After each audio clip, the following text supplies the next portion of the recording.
sâu lắng quê nhà. Đêm sông Lam dạt dào sóng nước vòng cứ đò đưa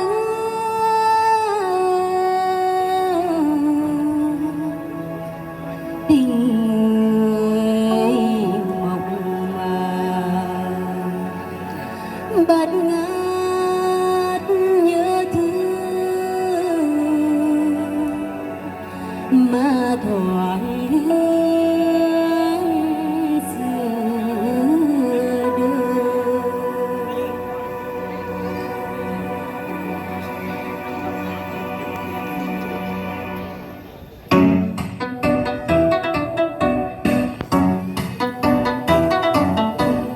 Đêm trăng lên nghe tiếng đò đưa ngân rất gần, nhớ chuyện người thời xa xưa bác lớn trên quê đất mẹ hiền. Bác theo thường đi nghe hát quân sân khói đứng đầu sân, dẫu mất nước mấy lần thân mà nên lời ca nghe cũng xa xưa.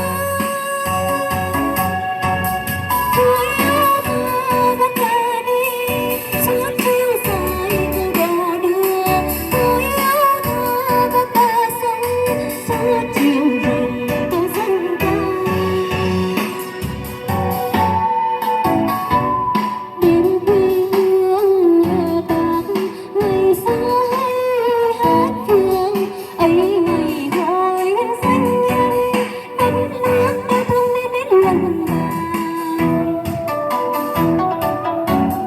Bác theo thường đi nghe hát lời bác đã cho đời ta ơi câu ca độc lập từ xa.